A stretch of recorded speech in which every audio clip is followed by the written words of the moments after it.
This episode is brought to you by Patriot Gold Group. Protect your retirement assets and protect your future. Speak with the experts over at Patriot Gold. They've been the top-rated gold IRA dealer for 7 years in a row. That's a lot of years in a row. Go to patriotgoldgroup.com or call 1-888-621-3856 for a free investor guide.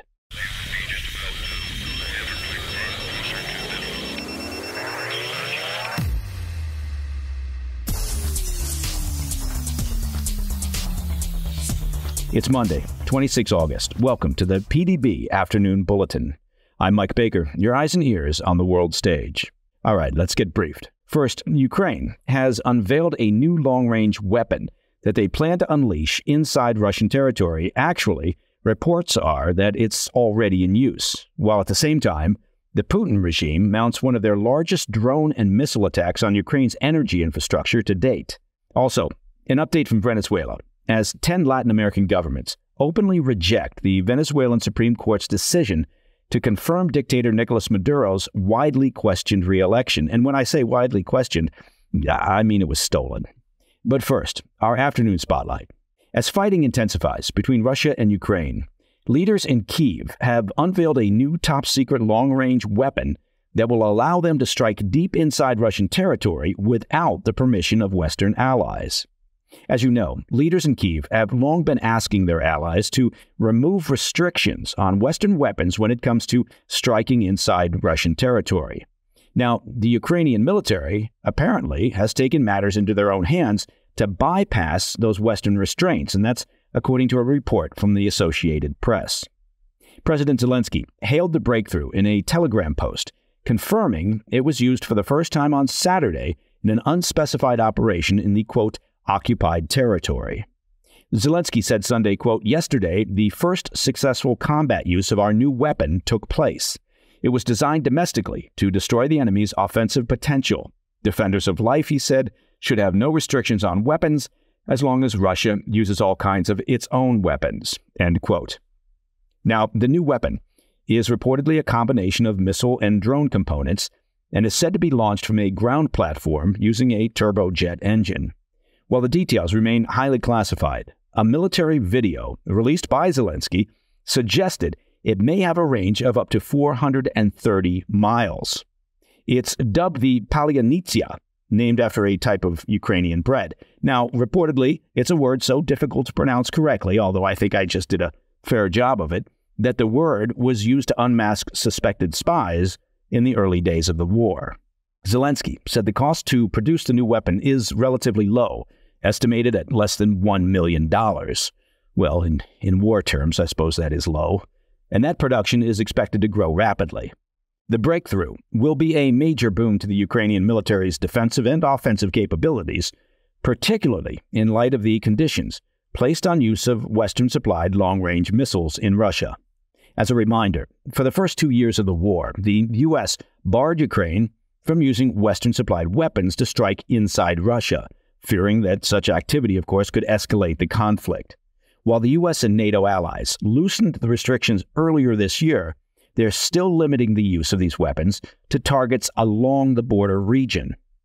The Institute for the Study of War estimates that there are currently roughly 250 Russian military targets within range of Western-supplied missiles, but the constraints only allow Ukraine to strike 20 of them.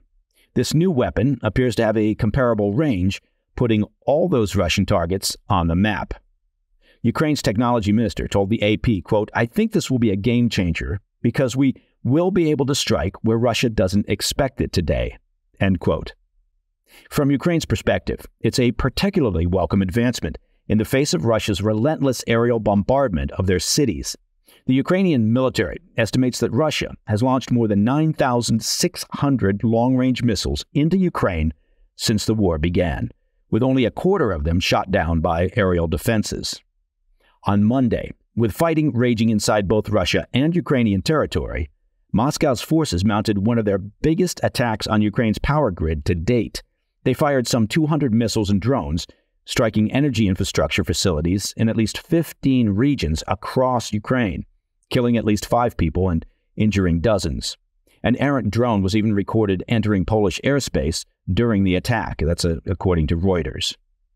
While the Ukrainian military was able to shoot down 15 missiles and approximately 20 drones targeting Kyiv, many broke through their air defenses. The damage was reportedly widespread, with water outages and power cuts recorded throughout the country. In a statement, Zelensky said, quote, "It was one of the biggest combined strikes, more than 100 missiles of various types and about 100 Shahed drones. And, like most previous Russian strikes, this one is just as sneaky, targeting critical civilian infrastructure," end quote. Ukraine's defense minister said Monday that their new long-range weapon will likely play a part in their response to Russia's latest attack, allowing them to strike deep behind enemy lines. Coming up after the break, an update out of Venezuela as 10 Latin American governments openly reject the Venezuelan Supreme Court's decision to confirm dictator Nicolas Maduro's re-election. Now, if you haven't been following the situation in Venezuela and you're looking for a brief summary, well, here it is. Maduro and his henchmen stole the election, and the Maduro-controlled Supreme Court rubber-stamped his completely made-up victory. There you go. Here at the PDB, of course, we pride ourselves on being concise. I'll be right back. Welcome back to the Afternoon Bulletin. An update on the disputed election and unrest in Venezuela. Nicolas Maduro's neighbors are lining up against the election verdict last week. 10 Latin American governments, alongside the U.S., have openly rejected the Venezuelan Supreme Court's decision to confirm Maduro's controversial re-election. The pro-Maduro Supreme Court's ratification of what it comically called indisputable presidential election results last Thursday has done little to nothing to stop the protests and international condemnation. The Supreme Court is under the thumb of Maduro and would essentially confirm that he's a ferret if Maduro declared that he's now a ferret. A coalition of Latin American nations and the U.S. issued a joint statement on Friday calling for a, quote, impartial and independent audit of the controversial election.